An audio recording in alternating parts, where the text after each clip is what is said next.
Welcome to You Decide. I'm your host, Errol Lewis. This week, Governor Kathy Hochul delivered her 5th annual State of the State address, laying out her priorities for the year. This is an important year because it's an election year for her. The speech is one that she has to deliver, but it doesn't usually have the same bite as when you're in an election year. Here in New York City, we have a newly elected mayor, Zohran Mamdani, who is trying to fulfill his campaign promises, and that introduces an interesting dynamic between him and the governor. Joining me now to talk about all of that and much more is Nicole Gelinas. She is a senior fellow at the Manhattan Institute and a contributing editor at City Journal, which is the house organ of the Manhattan Institute. She's also a contributing opinion writer for the New York Times. Congratulations on that. And the author of an excellent book that we've talked about here on the podcast. It's called Movement, New York's Long War to Take Back Its Streets from the Car. Welcome back and congratulations on the Times gig. Thank you, Errol. Happy New Year. Same to you. What did you make of the State of the State address by the governor? Well, first of all, there's a long time between here and November and between here and the primary. But for the moment, she's in the best position that she could possibly be in. And she really knows how to make the most of it. And that she's right to take a victory lap on some of the issues that confronted her coming in. The crime issue, particularly the random homicides on the subway that just seem ceaseless from 2020 through the end of 2024. She did put more cops on subways, worked with the former mayor, got the mental health teams out there. And we've seen some real improvement in, look at the crime numbers, not back to where they were before COVID, but much, much better than they were when she first came in. So I think that's good that she's taking her credit that she deserves there. And she's also just benefiting from events she doesn't control. I mean, Trump seems to be on the downslide right now. She's rightly crowing that we've protected our congestion pricing program so far from his so far empty threats. I don't know if it's good for her to continue to goad him on it, but, for now it's working. And, when she came in, she seemed a little wooden, I think, but she's really developed a good shtick that seems to be working. She's got the little zany out there. She's developing a good rapport with the mayor that I think plays well publicly, kind of doing the mom thing with him that's working, and just comes off as authentic, which is very hard to fake. Mm-hmm. So for right now, we can quibble about a lot of little things in the address, but she's in a very good position looking out with, again, the caveat that can change tomorrow. She is committed to back some of Mayor Mamdani's program. She was conspicuously silent about parts of it, but the parts that she likes, in particular universal child care, which is probably the most expensive dollar for dollar of all of the proposals, but she is basically committed to that at this point, right? Yeah, I mean, she's very smartly kind of made that her own program, and many people have compared this to when former Governor Cuomo kind of took de Blasio's pre-K idea and funded it, but didn't give him the tax increase that de Blasio had asked for. And Cuomo kind of tried to take credit for that, but it was kind of ham-handed on both sides. I mean, both of them ended up somehow looking bad. In this case, I think she's being much more clever about saying, I was talking about universal childcare a year ago. Let's start to gradually build this out, starting with getting the 3K right in New York City because the seats are not in the right neighborhoods. It's not even clear how many parents and grandparents want their kids to have 3K. It's still not clear what the demand is. So let's fix that, go down to the 2-year-olds and gradually roll this out without raising taxes. Now, that's not what Mamdani campaigned on. I mean, he campaigned for infants on up, never set any kind of timeline. I mean, on her timeline, this would not happen until after his first term. Does he accept this and take it as a victory, or does he start to fight back and say, no, I wanted tax cuts, I wanted tax increases, people elected me because they want to hike taxes on the rich. And if he sends his people out there to start attacking her, seriously during the primary, that may backfire on him, that he's the person who starts to look unhinged and she looks very reasonable to a general audience. Yeah, your latest article in City Journal says that governing is not poetry and it's not prose, but it's numbers. And you talk about what Mamdani has to do with his preliminary budget, which has to, by law, go into the city council. And, it's going to give us some insights into what he wants right now as opposed to what he's going to phase in or be willing to pause on. And you even suggest he might just go silent on some of the proposals. What's your sense of how he's going to work through that? Yeah, so Mayor Mamdani, by law, has to, or by city charter, has to put out his first budget by February 1st, so just a couple weeks. And it's not only a budget for 1 year, but a budget for 5 years. Looking out, what does he expect revenues to be and what does he expect spending to be? So this will be the first time we see in black and white numbers, does he assume he's getting revenue from his tax hikes? He ran on raising business taxes and raising income taxes on the rich, total of $9 billion a year.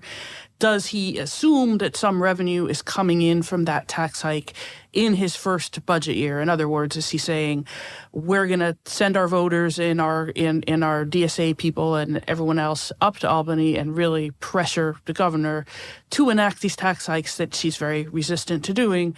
Or does he say, all right, we'll assume tax revenue comes in starting 3 years from now, giving himself a lot of wiggle room and, maintaining his détente with the governor?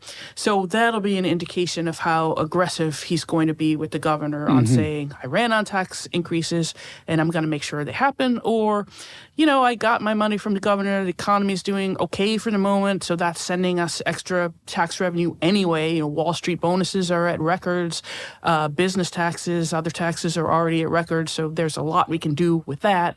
Let's just leave the tax hikes alone for the moment. That's one big indication.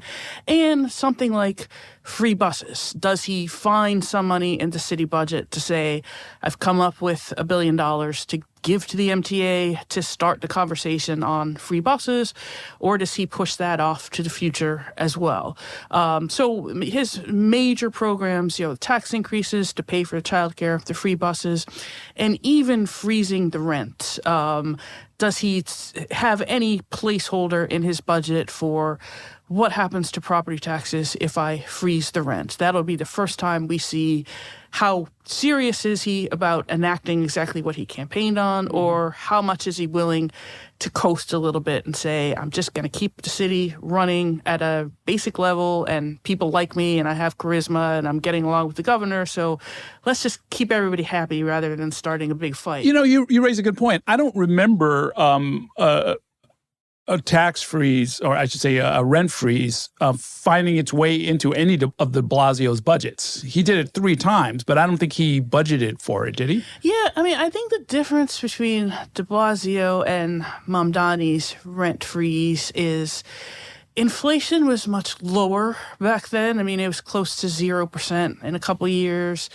Interest rates for the property owners were much lower. They weren't 0, but they were closer to like 3-4%, and they've basically doubled. So, and property values were going up. He did these rent freezes before the 2019 law that the state made it very difficult for owners of these rent-regulated buildings to have a long-term exit strategy. In other words, okay, my building is not making a lot of money now, but over 20 years, I can deregulate the units, I can have high vacancy increases, I can remodel the units and pass that cost down. So I'm not too worried. It's a different environment now where they can't raise the rent for vacant units, they can't deregulate the high-priced units, the value of the buildings is going down, interest rates are higher, and Mamdani is saying, I want a 4-year rent freeze. He's making a political trap for himself because after 4 years, is he going to campaign on increasing the rent? So I think that's where the risk of the lower property valuations absent tax reform. Well, what do you make of the idea? I actually talked about this with Sia Weaver, who's his, sort of one of his big housing advisors, that a rent freeze is akin to putting a Band-Aid on a broken leg. Not a bad idea exactly, but it's actually not going to heal the underlying problem. She didn't quite agree with me, but they are honor bound now because they campaigned on it and it was ratified by the voters. Don't they kind of have a moral obligation to go out there and try and do it, even if it's misguided, short-sighted, or bound to cause problems down the road? Yeah, I mean, and that's why I think he set this political trap for himself, but also his successors. So, yes, he campaigned very clearly on freeze the rent. People will notice, is the rent frozen or not? I mean, this comes along in June where the Rent Guidelines Board has to make its decision. People will see their lease renewals and hold the mayor to his promise. It almost, if you go back to the nickel subway fare, I know you like your New York history, Yeah. but 100 years ago, Mayor Hyland said, we're never going to raise the subway fare. We're going to keep the nickel fare sacrosanct. That meant no mayor could ever campaign on raising the subway fare. Right, and anytime you had a campaign, they would say, are you going to raise the subway fare? So he risks doing the same thing with rent, where obviously as costs of heat, insurance, labor continue to go up, you cannot have an indefinite rent freeze. The Right. math just does not work. Right. You also mentioned that in your article that we're going to get some valuable information about his style and his practices, about whether or not he goes and asks for $9 billion up front from the legislature. And, you mentioned the idea that he might sort of send his political followers up there to put pressure on it. We saw that with de Blasio, right? In 2014, he goes to Albany. I remember the footage. We kept showing it over and over of him high-fiving Emma Wolf, who's his big, sort of political advisor, consigliere, and they had a big rally outside. I heard Governor Cuomo's version of that, and he said, wait a minute, we had a deal. I told you I was going to give you what you needed for your universal pre-kindergarten. Now here you are attacking me in public, and that's where, what was already a problematic relationship turned absolutely toxic. Yeah, and I think Mamdani has a much more committed core base than de Blasio ever had. Can he get 10,000 hardcore DSA people to go camp out in Albany during the budget season? I think the question for him, because he's been very politically astute so far, is to get elected. Of course, he started with his core DSA base, but then he needed the secondary base of more de Blasio-like people who are worried about inequality and unaffordability and thought this is the best guy for the job. And then your third tier people who are just kind of unhappy and they didn't like Cuomo and they figured, let's just give the new guy a chance. So if you are constantly harping on tax increases and threatening the governor instead of just making the best with what you've got, do you alienate that broader group of people that you need to bring back for re-election? So now New York City government, by some metrics, has grown a lot, but by other metrics, it actually hasn't. And you had a great number in your article. I didn't realize this. The number of city employees we have today is almost exactly the same as we had in 1980. Is the problem that that's not sustainable? Do you think is it feather bedding? Is it inefficient? And of course, we have a lot of vacancies, so it's not even clear that the workforce is right-sized at this point, right? Yeah, so we have basically the same amount of employees that we did back in the Lindsay era when the city almost went bankrupt. But the problem is, there's a few problems. One is that city spending has vastly increased, by any measure above inflation and above population growth. But that city spending is not paying for better and more basic services. Your garbage pickup, your policing coverage, fire correction. These services are either the same, maybe mildly better in the case of garbage pickup, or in the case of corrections, worse than they were back then. So we're not paying more for better services. What are we paying for? Much higher contributions for pension and healthcare costs for the public employees and the retirees. Now, you can't do much about pensions, but you would think at some point New York City would use its power as a massive buyer of healthcare services to try to push these costs down rather than just sign the same contracts over and over with the healthcare providers and let the costs go up. The other issue is contracted social services with no real measures of accountability. So a little bit less than half of the city budget is basically education and social services.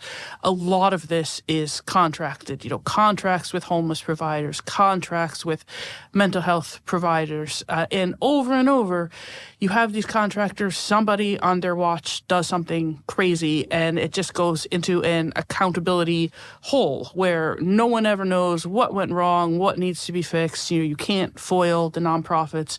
So, and of course, the issues of late payments, and the nonprofits don't pay people anything like city government does, but that money is going somewhere. It's going up to the top. So really looking into how do we get more transparency and opacity into basically government by nonprofit contracts. Do you think those nonprofit contracts in the social service sector should be converted into city jobs?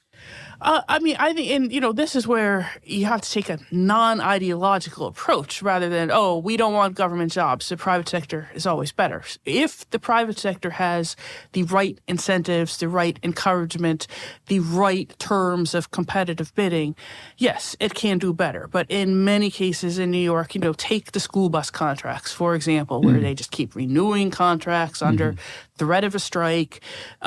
Is that something where we know you have to provide school bus service? Could city workers do that much more efficiently? I'd like to see them cost something like that out. Yeah. I don't see why the MTA couldn't figure that out, right? Right. This is their business. Yeah, some of these things, and just, issues like when the city contracts for entire apartment buildings to be converted into homeless housing, the increase in vouchers, we've got like 150,000 vouchers out there.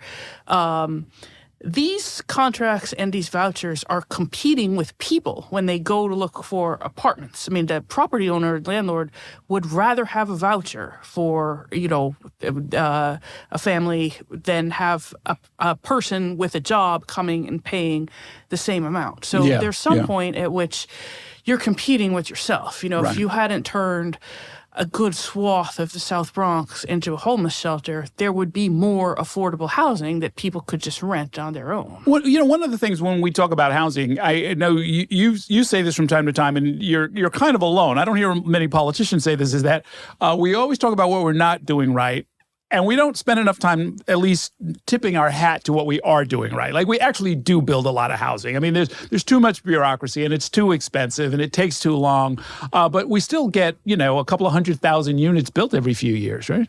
Yeah, maybe overstating it a little, but since the early 1990s, we've built 700,000 new units of housing. That was basically, we were out of vacant, abandoned housing. The population was growing. We needed to start doing new build, and we did. 700,000 new units of housing is pretty much building an entire city. That's not nothing. And not a small city either. Yeah, Right. I think there's only a couple cities in the U.S. that have more than 700,000 units of housing. So that's a massive success story. When people say, we don't build housing. We do build housing. But I think can we build more housing?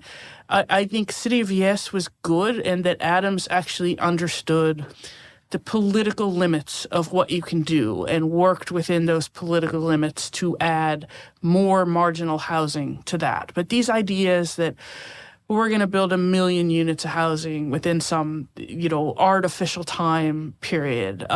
First of all, when you ramp up housing construction, you're just making that housing construction more expensive because it's a bigger call on labor and materials and everything else. Secondly, the private sector builds into new demand on the part of people with money. They build housing for the people coming in New York. You got some roommates, you got a couple $100,000 coming in, and you can pay the $5,000 rent. Fine, that's good. The whole other side of it, which is the affordable side, and people who don't have $2,000 a month in rent, you're never going to build housing such that the rent comes down to that level. That is the issue for how do you fix the rent-regulated market. Completely different issue. It's like saying to solve hunger, you're going to build more luxury restaurants. I mean, you probably should build more luxury restaurants if there's demand, but it has nothing to do with the other side. You can't just say it's all just food. It's more complicated than that. Well, let's apply the same kind of conversation to transit. I know you think that investing in transit infrastructure makes sense as opposed to simply paying for every ride, which is essentially what the fast and free bus proposal of the Mamdani administration would amount to. Yeah, I think this is another place where the governor in her State of the State was very clever because she's pushing next phase of the 2nd Avenue subway, go across 125th Street, make those crosstown commutes much easier, open up some places for new housing developments. And so when and if Mamdani starts pushing for his free buses, she can go to voters in Harlem and in the East Bronx as well, because you're also building the project down from Penn Station to the East Bronx and say, do you want free buses or do you want an entire new subway that will make your commute much better and much more reliable? That making these capital investments has much more Bloomberg-style power to change your life in a big way rather than I'll save you $3. In some cases, only $1.50, and a lot of people aren't paying anyway. They aren't paying anyway, right? Yeah, politically smart. I thought, look, crosstown in Harlem. Once upon a time, I lived up there. I was thinking, look, a couple of express buses with camera enforcement and maybe eliminate some of the parking on 125th Street. You could do it for a tenth the price of digging that place up and putting in, heavy rail across the middle of Harlem. Yeah, I think they should. You can do bus service, but we never do it. So in practice, we do not do it so that it competes with a subway level service. And plus, this is still just incrementally doing what you need to do eventually to, go up through the Eastern Bronx. Well, that's the one. That's the thing that's going to really be the game changer. Because, look, when it comes to affordable housing, not just the East Bronx, but I think even if you sort of go regional and include it in some of the close-in suburbs and even some of the exurbs, if you sort of spread it out a little bit, if you conceive it as a transportation problem, so many of our housing issues just go away, or they get recalculated. Let's put it that way. If you could get a fast ride to Kingston, if you could get a fast ride to Riverside, if you could get out, quickly, so that conceivably that we have a much bigger jobs market and a much bigger housing market. A lot of the pressure gets taken off a lot of this stuff. Yeah, even South Brooklyn. If you live out on Ocean Parkway and, when you're getting into the X, Y, and Z avenues, it takes an hour to come into Manhattan. If you can speed those rides up, you open up more room for denser housing in the farther outer boroughs. Doesn't have to be, 50-story towers, but can you build higher buildings on the corners and still maintain the fabric of the neighborhood? You're just building much better transit infrastructure, bus, subway, and commuter rail, and you open up also hopefully more public support for additional housing. I'll tell you, I think the experience toward downtown of the 4th Avenue rezoning tells you what is possible. I go through there all the time, and they've added thousands of units, I think, and it doesn't feel any different. Now I'm not a long timer, and I don't miss the old bodega. I'm sure there are some effects there, but a lot more people have a place to live. It's on a transit line. Traffic's not much worse than it ever was, and I think it was a real success. Yeah. Does Mamdani, in your opinion, represent a break with, is this generational change? I know you take issue with the idea that some authors have sort of put out there, and frankly, it tracks with my experience, that we've had a generation, maybe a generation and a half, of what's called austerity politics, where every budget is no, no, no, no. Every discussion from City Hall is about how can we shrink the footprint, make things more efficient, programs to eliminate the gap over and over and over again. But that's some of that is just my lived experience. What's your sense of all that? Yeah, I mean, I think the thesis put forward by Professor Kim Phillips Fine and some other scholars and non-scholars that since the rescue from the 1975 budget crisis, the state put bankers in charge of the city budget and they just cut spending, and we went into Reagan-era neoliberalism, and today's New York is the product of austerity. That's just not the case. I mean, the city had a few tough years from the late 70s till the early 80s, but once you got into the second and third term of Koch, city spending far surpassed and then far exceeded what it had been a decade earlier, even accounting for inflation and population. We're back up to any level of, something like the education budget. I mean, basically doubled in real terms in 25 years. So there's no evidence that there's austerity anywhere in the New York City budget. I mean, we maintain our public employee level, we increase social services, we massively increased homeless spending for the migrant crisis. I mean, this is not. If this is austerity, it would be hard to see what profligacy would look like. Now, can we prioritize better? Certainly, but it's not an austere budget. And I mean, look, you point out that the percentage of city spending on pensions and on healthcare for city employees. I remember Bloomberg used to talk about this a lot. It's gone from 15%, it's now 20%. Yep. It's on a trajectory to, sooner or later, it'll become massive and ultimately unsustainable. Yeah, I mean, it went from, and this is just the issue of baby boomer generation, first awarding these pensions starting, 50, 60, 70 years ago, going back to Wagner, when they were basically a tiny little line item that nobody thought about, and going to multi-billion-dollar, $10 billion annual cost is something you really have to think about. Now, again, you can't cut pensions for current employees because it's in the state constitution, and plus it's cash. Like, it's not a place where you could find efficiencies because you're just giving people cash. But for future regimes of things like, should new police officers have to work 25 years instead of 22 years? And maybe even think about the last 3 years of their job would be a different job. That's where you go get a desk job, or maybe we would actually benefit from having older police officers on the streets because they have more experience and wisdom. They can't run as fast, but they know how to engage with a suspect better than the 25-year-old guy. So, thinking about it a little more subtly than we think about it. And I guess overall, to conclude, are we in good shape with the Mamdani regime so far? I mean, it's only a couple of weeks old at this point, but I think we've learned that things can change so quickly in the city. I mean, we could sit here in good shape today and have a crisis that nobody ever conceived of by tomorrow afternoon. So right. For now, I mean, he is continuing exactly what he did during the campaign, which is make everyone a little bit happy. The Safe Streets people, pro-bicyclist people, they supported him. He's given them a few big wins in the past couple weeks, McGinnis Boulevard.